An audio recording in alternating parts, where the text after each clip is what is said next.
Estamos preocupados. Señoras y señores, bienvenidos a este espacio informativo. Estamos preocupados en SDP Noticias. Yo me encuentro trastornado, me encuentro muy preocupado, estoy algo alterado porque no sé cómo le van a hacer los panistas para defender a su nuevo narcotraficante. Yo no sé si el PAN es un partido que está cooptado por los narcos, pero ciertamente es un partido con demasiados huachicoleros, ratas, narcotraficantes, lavadores de dinero, factureros y demás animales rastreros. Señores y señoras, llevan años, décadas, ha sido permanente esto. El PAN disfrazándose de una especie de superioridad moral, diciéndole al pueblo de México que con ellos se van a acabar los excesos, que ya se cambiaron, que ya encontraron a Jesucristo, que ya dejaron de robar, que ya dejaron de mentir y que ellos son los únicos capaces de eliminar la pobredumbre moral que abunda en la clase política de este país. Llevan años repitiendo los mismos nombres que se dan a gusto, que si Sergio Mayer, Cuauhtémoc Blanco, Américo Villarreal, Mario Delgado, Laida Sansores, quien usted quiera, repiten los mismos, exigiendo justicia y nunca lo hacen desde un argumento explicando cómo es que el rasero debe de ser parejo para todos, que de todos los partidos se debe perseguir. No, el argumento es distinto. El argumento es: nosotros somos los buenos y los de enfrente son los malos. Nosotros somos superiores ética y moralmente, mientras que ustedes no lo son. Y es solamente cuestión de recordar el pasado, de hacer el esfuerzo de recordar cómo era este país, cómo era la clase política cuando gobernaba lo que ahora conocemos como la oposición, y en su momento fue realmente un régimen antidemocrático que estuvo durante más de 70 años dominando este país, el famoso PRIAN. Pero ahora ya no es solamente cuestión de recordar el pasado, es cuestión de observar el presente, lo que sucede hoy. Ya no es necesario recordar el gobierno de Felipe Calderón o a Martita Sagún, o recordar los crímenes de Genaro García Luna, o empezar a hacer memoria para acordarnos de lo que hacía Javier Duarte o César Duarte o Moreno Valle o quien usted me diga que ocupó alguna gubernatura, o Enrique Peña Nieto o Osorio Chong o Videgaray. No, ahora es cuestión nada más de ver los cuadros que tienen hoy activos en la clase política y que además han estado permanentemente robándole al pueblo de México. Fueron años, señoras y señoras, que el PAN, el Partido Acción Nacional, ha vivido de lo que yo considero es la mentira más grande, es la falsedad histórica más descarada, asquerosa que se haya fabricado en este país, por lo menos en los últimos 30 años. Han caminado por décadas con la nariz en alto, siempre proclamando que ellos son superiores moralmente, como si fueran santos bajados del cielo. Ellos son los puros, son los intachables, los únicos que pueden señalar a los otros con dedos acusadores. Todos los demás, si no pertenecen al Partido Acción Nacional o al Partido de la Revolución Institucional o al PRI o al PAN, que son lo mismo, si no lo haces, eres narco, huachicolero, satánico, criminal, traidor a la patria, excepto ellos. Ellos no. Ellos son los buenos, ¿eh? Ellos son los salvadores. Ellos son los que tienen la superioridad ética y moral. Los que si regresan al poder, si el pueblo confía en ellos, ahora sí, esta vez es en serio. En esta ocasión no es mentira, ya no van a robar.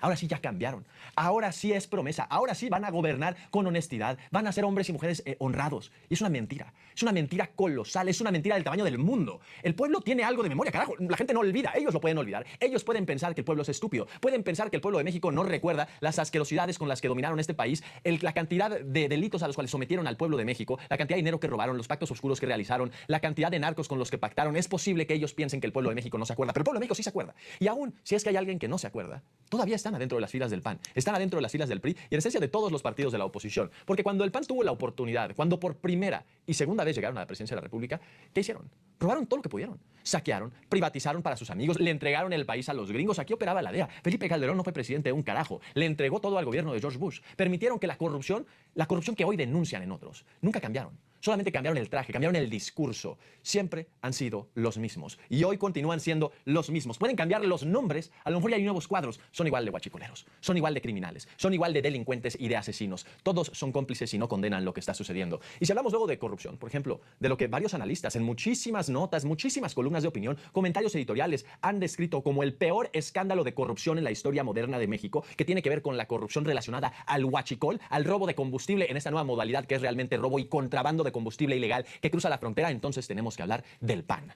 El PRI es el campeón histórico, ¿eh? Pero si hay un segundo lugar, el PAN es ello. El PAN se lleva el segundo lugar. Si tuviéramos que hablar de un partido de corrupción, tendríamos que hablar del PRI. Pero si tuviéramos que hablar de dos, hablaríamos del PRI y del PAN, que son las dos caras de la misma moneda que está completamente podrida. El PRI y el PAN, el dúo dinámico de la traición al pueblo de México. La cantidad de dinero que han robado, aun cuando ya no están en el poder, ahora a través de estos mecanismos satélite, a través de empresas particulares que saquean el erario público, que se roban el dinero que le pertenece al pueblo, que le quitan el pan de la boca a la señora que no tiene para comer. Ahora se les cae este teatro de manera épica, el teatro de la superioridad moral. Jóvenes, déjenme presentarle a esta persona. Quizás si lo recuerden, se llama Ernesto Rufo Appel.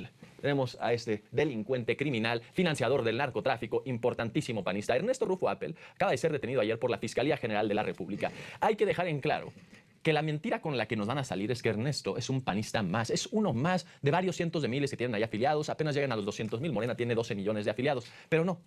Ernesto Rufo Appel no es un panista cualquiera, no es uno más, no es un simpatizante, un hombre o una mujer cualquiera, como los muchos que hay que se suman a las filas del Partido Acción Nacional, y tampoco es un miembro más de la élite. No, Ernesto Rufo Appel es mucho más que eso. Rufo Appel no es un militante de base, es un símbolo. Es uno de los panistas más importantes de la historia de ese partido, más de 100 años de historia, y este tipo está en el top 3 probablemente. Felipe Calderón, Vicente Fox y Ernesto Rufo. No hay más. Ernesto Rufo es el hombre que logró romper la hegemonía del PRI. Es el primer hombre o mujer que logra ganar una gubernatura estatal en contra del invencible PRI en 60 años. Fue un parteaguas histórico lo que logró Appel. El PAN ya había ganado antes, pero siempre terminaba en la misma historia, fraude. Habían ganado en Chihuahua en particular y le hicieron fraude al PAN. Se puede decir, esto está acreditado. El PRI se terminó imponiendo, pero no solamente el PAN había ganado antes, también había ganado antes la izquierda. Por ejemplo, antes de la elección de Rufo Appel en Baja California, ya había ganado el ingeniero Cárdenas. Le hicieron fraude. Lo que logró Rufo Appel fue algo que nadie había logrado ganar y además imponerse a la maquinaria, hacerse de la gubernatura, superar el fraude. Es un hombre histórico para el Partido Acción Nacional, es uno de sus grandes líderes históricos. Se quedó a un paso de la presidencia de la República, pero ciertamente, si hubiera un libro de historia del PAN, en tercer lugar debería de estar Rufo Appel, no los fundadores, no aquellos que escribieron los estatutos, no, los que ganaron, los que los llevaron al poder. Y Rufo Appel fue el primer gran ganador, el hombre que le abre la puerta después a Felipe Calderón, a Vicente Fox, a Ricardo Anaya, a Jorge Romero, a Xóchitl Gálvez. Fue el primero que logró lo que nadie antes había logrado. Hasta que llegó Rufo Appel se logró, hasta que llegó se logró vencer en buena ley.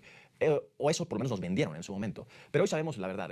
Que es realmente un héroe histórico del PAN. No hay otra manera de describirlo. Es un símbolo de lo que siempre llamaron la alternancia, la democracia.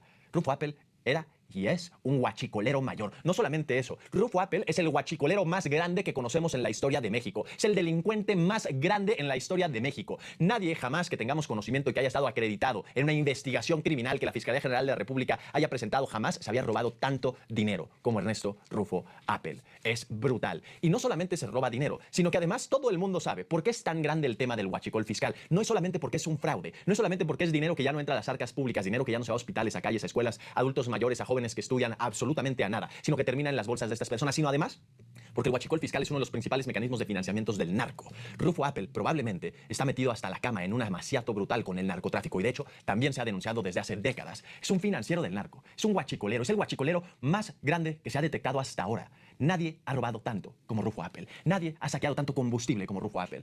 Lo que hacía la empresa de este gran panista histórico era lo siguiente. Empezaba la historia en Texas. Llevaban camiones para allá o alguna persona, un biznero que lograra encontrar el contacto con refinerías de Texas en la zona de Houston. Y después compraban la gasolina o diésel o combustible de cualquier tipo, gas, lo que fuera, petroquímicos. Lo subían a trenes y cuando cruzaban la frontera hacia México siempre lo hacían por las mismas 4 puertas fronterizas. Y resulta que todas en Tamaulipas. Interesante eso. Las empresas presentaban documentos que están falsificados, que decían que estaban metiendo muchísimo menos de la gasolina que realmente estaban metiendo. Miren esto, a ver, cada carro tanque, cada uno de estos tanques que suben a los ferrocarriles, tiene una capacidad para hasta 110,000 litros de gasolina. Son una cosa masiva. Es impresionante realmente cuánta gasolina les cabe. Pero el huachicolero de Rufo Appel, panista, reportaba solamente 10,000. Solamente reportaba el 10% de lo que realmente estaba metiendo. Y de hecho, si uno revisa los datos precisos de la Fiscalía General de la República, reportan menos del 10%, como el 8.7%. Además, la gasolina en que ingresaba a México nunca pasaba por un registro fiscal, nunca pasaba por aduanas realmente, no pagaban un peso de impuestos. Y esta empresa que lo hacía no era una empresa cualquiera, porque se vale que los políticos sean accionistas de empresa. Esta no es una empresa en donde Rufo Appel era un accionista más. No, no, no. La empresa que está bajo investigación, estamos hablando de una empresa que fue fundada directamente por este panista. Él es el fundador y él es el socio mayoritario. Él es el dueño de la empresa. Esta no es una empresa en donde uno de los nombres que aparece ahí es el de Rufo Appel. No, es la empresa de Rufo Appel. Es la gran empresa de este narcotraficante, por lo menos financiero del narco, panista, histórico del PAN huachicolero que ahora van a tener que defender. Tráguense tráguense a Rufo Appel. Tráguense a su narcotraficante, a su huachicolero. Tanto que dijeron que todos los de Morena eran huachicoleros, el único que está en la cárcel es el de ustedes. Bueno, y además se dedicaba a otra cosa esta empresa. Esta empresa, realmente, su giro comercial inicial era el de construir y operar puertos y aeropuertos. De hecho, nada más puertos. Y de la nada, de un momento para otro, cambian las actividades. Se vuelve una empresa de importación de gasolina. Este fue un giro repentino y conveniente para saquear al pueblo. No era un giro, no era la empresa que inicialmente había iniciado. De la nada modificó el giro al Telesat para poder empezar a importar gasolina, para volverse huachicolero. Claro que esto fue todo un saqueo masivo, que tuvo que haber sucedido este saqueo masivo. No pudo haber sido posible si no hubiera gente corrupta adentro del gobierno. Se corrompió a personal autorizado, se corrompió a agentes aduanales, se corrompió a toda la gente que supuestamente debía de revisar la cantidad real de gasolina que estaba entrando y nadie nunca lo hizo. Y eso lo reconoce la propia Fiscalía General de la República. En otras palabras, Rufo Appel no es el único responsable de esto. La lista es muy larga. Hay un montón de involucrados, muchos que trabajan en el gobierno federal también, que trabajaron en su momento y que hoy probablemente también están en activo. Y eso se reconoce. Ahí está la evidencia de que esto no es únicamente político o que no es político en lo absoluto, porque hay más órdenes de aprehensión. No es Rufo Appel el único, sino que además funcionarios públicos también van a pisar la cárcel. La propia Ernestina Godoy reconoce que hay 25 órdenes de captura, órdenes de aprehensión distintas en contra de distintas personas, muchos de ellos funcionarios de gobierno. 25 personas con órdenes de aprehensión, servidores públicos federales del sistema aduanero incluidos.